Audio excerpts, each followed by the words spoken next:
നമസ്കാരം, പുതിയൊരു വീഡിയോയിലേക്ക് നിങ്ങൾക്ക് എല്ലാവർക്കും സ്വാഗതം. ഞാൻ ആസിഫ്. ഇന്നത്തെ വീഡിയോയിൽ നമ്മൾ സംസാരിക്കാൻ പോകുന്നത് ഒരു ലെൻസിനെ കുറിച്ചാണ്. മോസ്റ്റ് ഇമ്പോർട്ടൻ്റ്ലി നമ്മളിപ്പോൾ റെക്കോർഡ് ചെയ്തുകൊണ്ടിരിക്കുന്ന ലെൻസിനെ കുറിച്ചാണ്. ഒരുപക്ഷെ ക്യാമറകളുടെ ഹിസ്റ്ററിയിൽ തന്നെ ഏറ്റവും ലെജൻഡറി ആയിട്ടുള്ള ഒരു ലെൻസാണ് ഇതെന്ന് വിശേഷിപ്പിക്കാം. അപ്പോൾ എന്നോട് ക്യാമറ അഡ്വൈസ് ചോദിക്കുന്ന എല്ലാവരോടും ഞാൻ ഒരു തവണയെങ്കിലും മെൻഷൻ ചെയ്യുന്ന ഒരു കാര്യമാണ്, നമ്മൾ ക്യാമറ ബോഡിയിൽ അധികം കോൺസെൻട്രേറ്റ് ചെയ്യരുത്. നമ്മൾ നല്ല ലെൻസുകളിൽ ഇൻവെസ്റ്റ് ചെയ്താൽ മാത്രമേ നമ്മൾ ഉദ്ദേശിക്കുന്ന, നമ്മൾ ആഗ്രഹിക്കുന്ന നല്ല ടോപ്പ് നോച്ച് ആയിട്ടുള്ള റിസൾട്ട്സ് കിട്ടുള്ളൂ എന്നത്. നമ്മൾ സംസാരിക്കാൻ പോകുന്ന ലെൻസ് ഏതാണെന്ന് വെച്ച് കഴിഞ്ഞാൽ it is the sigma 18-35 f1.8 DC HSM art lens. അപ്പോൾ നമുക്ക് ചെറിയൊരു ബീറോളും ഒരു സാമ്പിൾ റീലും ഒക്കെ കഴിഞ്ഞിട്ട് ഈ ലെൻസിനെ പറ്റി വിശദമായിട്ട് സംസാരിക്കാം. Let's roll the intro.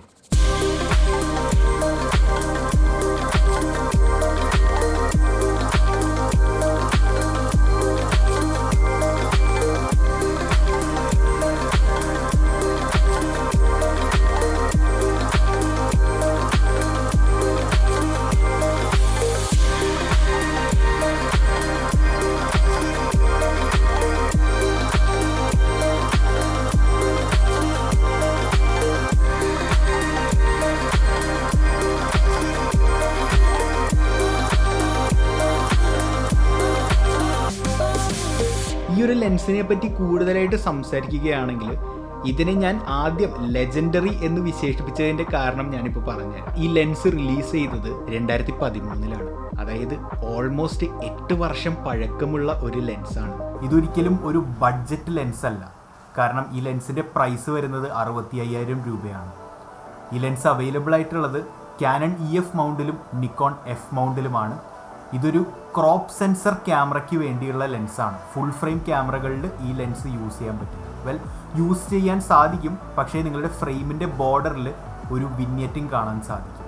So ഈ ലെൻസ് ക്രോപ്പ് സെൻസർ ക്യാമറകൾക്ക് വേണ്ടിയുള്ളതാണ്. അപ്പോൾ ഇന്നത്തെ വീഡിയോയിൽ ഈ ലെൻസിൻ്റെ ഒരുപാട് സവിശേഷതകളെ പറ്റിയും കുറച്ച് പോരായ്മകളെ പറ്റിയും ഞാൻ നിങ്ങൾക്ക് പറഞ്ഞു തരാം. നിങ്ങൾക്കൊരു സിംഗിൾ ഓൾ പർപ്പസ് ലെൻസ് ആവശ്യമാണെങ്കിൽ ഞാൻ ഇന്നിപ്പോൾ ഈ വീഡിയോയിൽ പറയാൻ പോകുന്ന പോരായ്മകൾ നിങ്ങൾക്കൊരു പ്രശ്നമല്ലെങ്കിൽ ഉറപ്പായിട്ടും നിങ്ങളുടെ ഒരു ഗോ ടു ലെൻസായിട്ട് ഈ സിഗ്മ 18-35 നിങ്ങൾക്ക് യൂസ് ചെയ്യാം. ആദ്യം നമ്മൾക്ക് ഈ ലെൻസിൻ്റെ കൺസ്ട്രക്ഷനെ പറ്റി സംസാരിക്കാം. ഫുൾ മെറ്റൽ കൺസ്ട്രക്ഷനുള്ള ഒരു ലെൻസാണ് ഇത്. സിഗ്മ എന്ന് പറയുന്ന കമ്പനി ഒരു ജാപ്പനീസ് കമ്പനിയാണ്. അവർക്ക് ജപ്പാനിൽ മാത്രമാണ് മാനുഫാക്ചറിങ് യൂണിറ്റ്സ് ഉള്ളത്. അതുകൊണ്ട് തന്നെ ഈ ലെൻസിൻ്റെ അവൈലബിൾ ആയിട്ടുള്ള എല്ലാ യൂണിറ്റുകളും മെയ്ഡ് ഇൻ ജപ്പാൻ തന്നെയാണ്.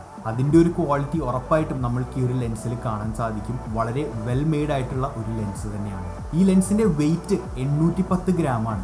നമ്മൾക്കറിയാം, സാധാരണ ലെൻസിൻ്റെ വെയ്റ്റുകൾ വെച്ച് കമ്പയർ ചെയ്യുമ്പോൾ ഇത് വളരെ വെയിറ്റ് കൂടിയ ഒരു ലെൻസ് തന്നെയാണ്. അതിന് കുറച്ച് കാരണങ്ങളുമുണ്ട്. ഈ ലെൻസിൽ internal focusing and internal zooming ആണ് നടക്കുന്നത്.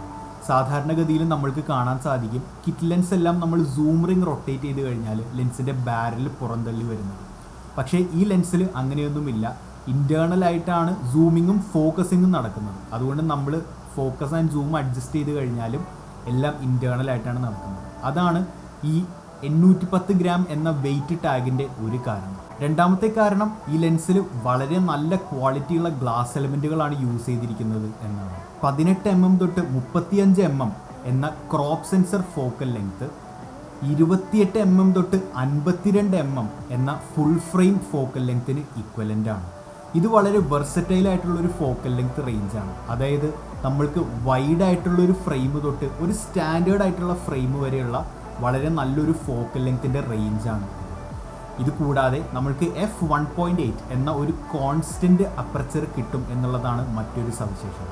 f1.8 എന്ന് പറയുന്നത് നമ്മൾ പ്രൈം ലെൻസുകളിലൊക്കെ കാണുന്ന ഒരു അപ്പർച്ചർ വാല്യൂ ആണ് അല്ലേ. അതുകൊണ്ട് തന്നെ ഇത് ലോ ലൈറ്റിൽ വളരെ മികച്ചൊരു ലെൻസാണ്. ലോ ലൈറ്റിൽ ഇപ്പോൾ പിച്ച് ബ്ലാക്ക് സിറ്റുവേഷൻസിൽ, രാത്രികളിൽ ഒറ്റ ലൈറ്റ് മാത്രമുള്ള ഷോട്ടുകളിലും വളരെ നല്ല റിസൾട്ട്സ് ആണ് എനിക്ക് ഈ ഒരു ലെൻസ് വെച്ച് കിട്ടിയിട്ടുള്ളത്. അപ്പോൾ ഈ ഒരു ലെൻസിനെ നമ്മൾക്ക് ഒരുപാട് പ്രൈം ലെൻസുകളുള്ള ഒരു സൂം ലെൻസ് എന്ന് വേണമെങ്കിൽ വിശേഷിപ്പിക്കാം. കാരണം വളരെ ഇമ്പോർട്ടൻ്റ് ആയിട്ടുള്ള 18 mm, 22 mm, 24 mm, 28 mm, 35 mm ഈ 5 ഫോക്കൽ ലെങ്ത്തുകളാണ് നമ്മൾക്ക് f1.8 എന്ന കോൺസ്റ്റൻറ്റ് അപ്പർച്ചറിൽ ലഭിക്കുന്നത്. ഈ ലെൻസിനെ എന്താണ് വളരെ സ്പെഷ്യലാക്കുന്നത് എന്ന് ചോദിച്ചു കഴിഞ്ഞാൽ 18mm തൊട്ട് 35mm വരെയുള്ള ഈ ലെൻസിൻ്റെ ഫുൾ ഫോക്കൽ റേഞ്ചിലും ഈ ലെൻസ് വളരെ ഷാർപ്പാണ്. വളരെ മികച്ച ഇമേജ് ക്വാളിറ്റിയാണ് ഈ ലെൻസ് തരുന്നത്. വളരെ നല്ല കോൺട്രാസ്റ്റ് റേഷ്യോ ആണ് ഈ ലെൻസിലുള്ളത്. അതുകൂടാതെ വളരെ നല്ല കളർ റീപ്രൊഡക്ഷനുമാണ്. നിങ്ങൾ ഫോട്ടോസ് ഓർ വീഡിയോസ് ആണ് ക്യാപ്ചർ ചെയ്യുന്നതെങ്കിലും വളരെ നല്ല ഇമേജ് ക്വാളിറ്റിയാണ് നിങ്ങൾക്ക് ഈ ലെൻസിൽ നിന്ന് കിട്ടുന്നത്. അതിനൊരു ഉദാഹരണവും ഞാനിപ്പോൾ പറഞ്ഞു തരാം. നിങ്ങളിപ്പോൾ ഒരുപക്ഷെ വിചാരിക്കുന്നത് ഞാൻ എൻ്റെ ഫുജിഫിലിം X-T3 റെക്കോർഡ് ചെയ്യുന്നത് എന്നായിരിക്കും. പക്ഷേ അല്ല, ഇന്നൊരു ചേഞ്ചിന് നമ്മൾ ക്യാനൻ്റെ 200D എന്ന് പറഞ്ഞ ക്യാമറയിലാണ് ഷൂട്ട് ചെയ്യുന്നത്. Mark II അല്ല, ദി ഒറിജിനൽ 200D. അത് ഒരു 2-3 വർഷം പഴക്കമുള്ളൊരു ക്യാമറയാണ്. അത്ര സ്പെക് വൈസ് ടെക്നോളജി അഡ്വാൻസ്ഡ് ആയിട്ടുള്ളൊരു ക്യാമറയല്ല. പക്ഷേ എങ്കിൽ കൂടി ഈ ഒരു ലെൻസ് യൂസ് ചെയ്യുമ്പോൾ നമ്മൾക്ക് കിട്ടുന്ന ഔട്ട്പുട്ട് എനിക്ക് വളരെ കോൺഫിഡൻ്റ് ആയിട്ട് പറയാം, എൻ്റെ X-T3 നിന്ന് കിട്ടുന്ന ഔട്ട്പുട്ടിനോട് ഫൈറ്റ് ചെയ്ത് നിൽക്കാൻ കെൽപ്പുള്ളൊരു ഇമേജാണ് നിങ്ങൾ കാണുന്നത് എന്ന് തന്നെയാണ്. 72mm ആണ് ഈ ലെൻസിൻ്റെ ഫിൽറ്റർ ത്രെഡിൻ്റെ സൈസ്. അതായത് 72mm ഉള്ള ND ഫിൽറ്റേഴ്സോ പോളറൈസേഴ്സോ നിങ്ങൾക്ക് ഈ ലെൻസിൻ്റെ കൂടെ യൂസ് ചെയ്യാവുന്നതാണ്. ഇതുകൂടാതെ എടുത്തു പറയേണ്ട മറ്റൊരു കാര്യം എന്താണെന്ന് വെച്ച് കഴിഞ്ഞാൽ, ഈ ലെൻസിൽ ഒരു 9 ബ്ലേഡഡ് ആയിട്ടുള്ള അപ്പർച്ചർ റിംഗ് ആണ് ഉള്ളത്.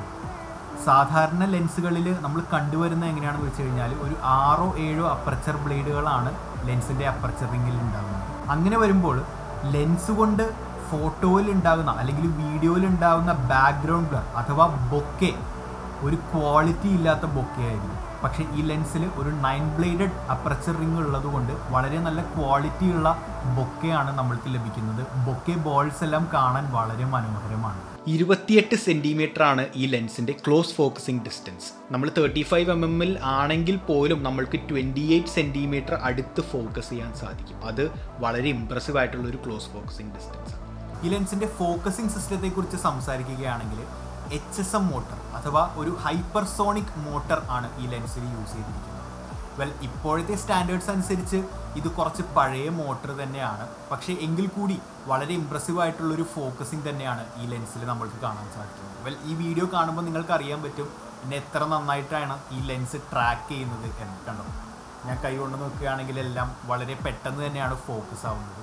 പക്ഷെ നമ്മൾ ശ്രദ്ധിക്കേണ്ട ഒരു കാര്യം എന്താണെന്ന് വെച്ച് കഴിഞ്ഞാൽ, കുറച്ച് പഴയ മോട്ടർ ആയതുകൊണ്ട് ഈ ലെൻസിൽ ഉണ്ടാകുന്ന ഫോക്കസിങ് നോയ്സ് കുറച്ച് കൂടുതലാണ്.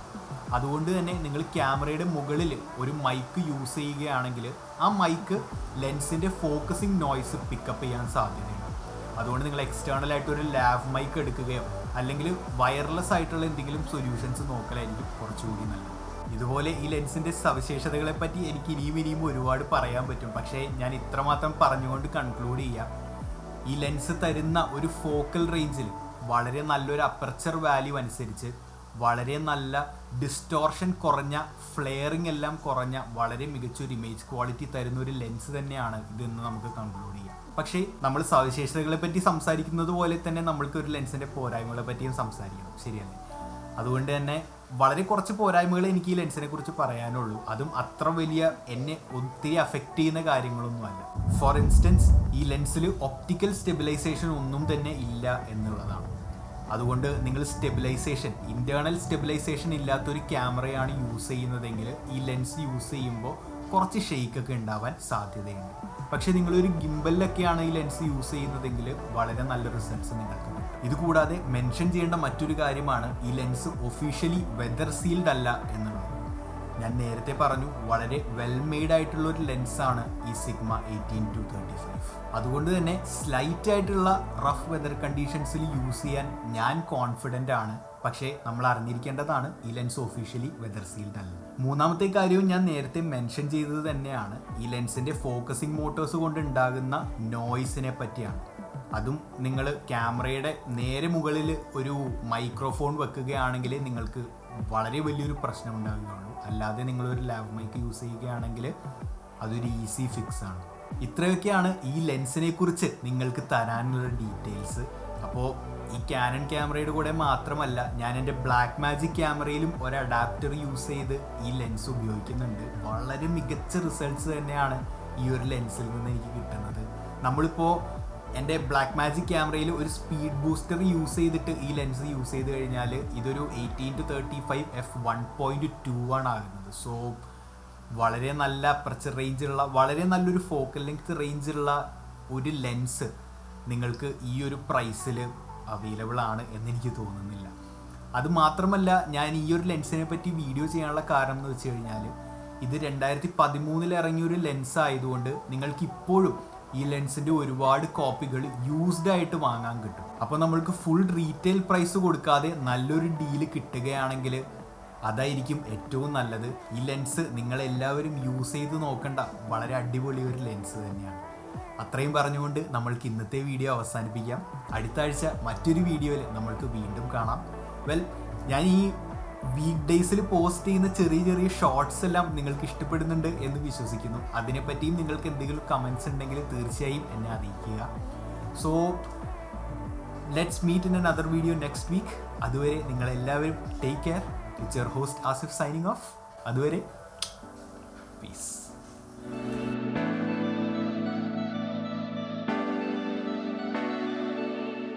Say